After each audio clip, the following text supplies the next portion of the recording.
Hi everyone. Friend, बहुत बहुत स्वागत है आपका इस यूट्यूब चैनल बाबा इलेक्ट्रिकल ज्ञान में।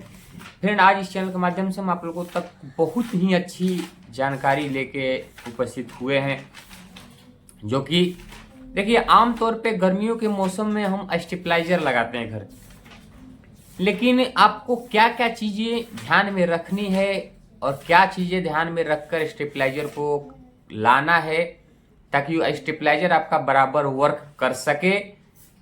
तो बहुत से हमारे भाई कमेंट किए कि सर स्टेबलाइजर हमारे घर पे तो है लेकिन वो बराबर वर्क नहीं करता है। मतलब एक फैन तो लगाते हैं बराबर चलता है, दूसरा फैन लगाए तो स्पीड कम हो जाता है, गर्म होता है, वो फ्यूज जाता है। तो उसका रीजन क्या है, क्यों ऐसा हो रहा है?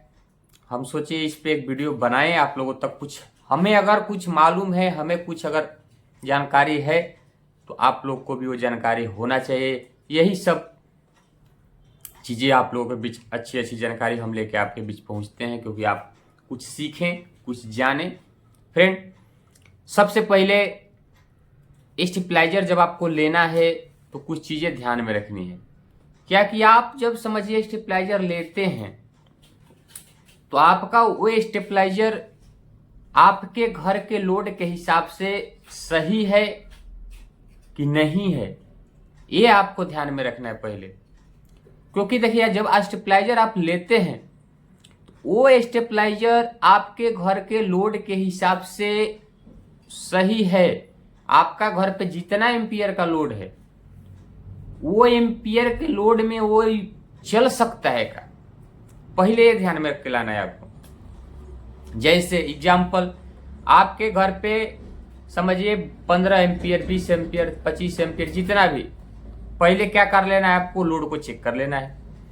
लोड जब आप चेक कर लिए तो आपको ये ध्यान में रखना है कि आपके घर पे कितना लोड है। समझिए आपके घर पे 20 एम्पियर लोड है, तो आपके घर पे अगर 20 एम्पियर लोड है तो आपको जब भी स्टेबलाइजर लेने जाना है तो आपको सबसे पहले ये बताना है कि हमारे घर पे 20 एम्पियर लोड यूज होता है और हमको वैसा स्टेबलाइजर चाहिए जो स्टेबलाइजर हमारा 20 एम्पियर का लोड बराबर से ले। जब वो आप बराबर तरीके से 20 एम्पियर लोड वाला लेके आएंगे तो गर्म नहीं होगा, उसका बार बार फ्यूज नहीं जाएगा।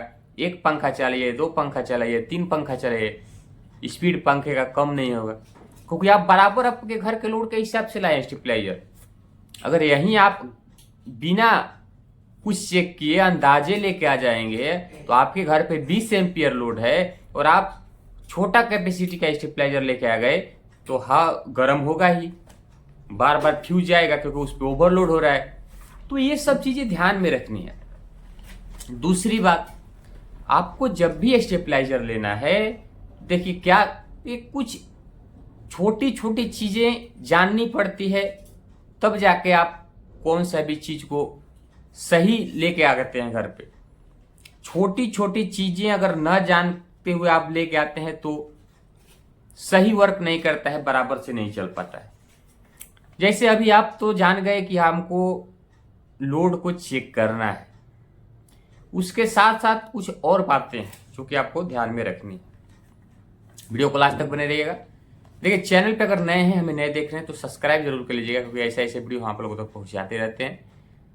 फ्रेंड, दूसरी चीज ये ध्यान में रखनी है कि आपको अपने घर का वोल्टेज को चेक करना है, क्योंकि आप जब आपके घर का वोल्टेज को चेक करेंगे तो आपको यह पता चलेगा कि आपके घर पे कितना वोल्टेज आता है।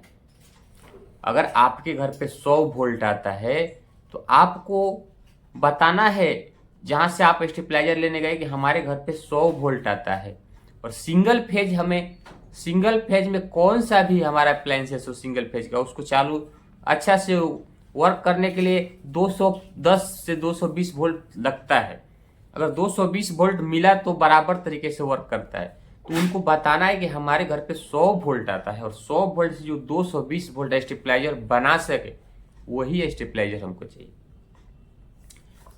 तो ये चीजें ध्यान में रख के आपको स्टेबलाइजर लाना है। 100% आपका स्टेबलाइजर बराबर वर्क करेगा। तो आप ऐसे ऐसी वीडियो इस चैनल के माध्यम से हम कुछ जानकारी देते रहते हैं, तो आप इस चैनल को सब्सक्राइब कर लीजिएगा, घंटी के निशान पे क्लिक करके नोटिफिकेशन को ऑल पे क्लिक करके ऑन कर लीजिएगा, ताकि जो भी वीडियो आए उसका नोटिफिकेशन आपको मिले। अगले वीडियो में फिर से मिलेंगे, तब तक के लिए जय हिंद, वंदे मातरम।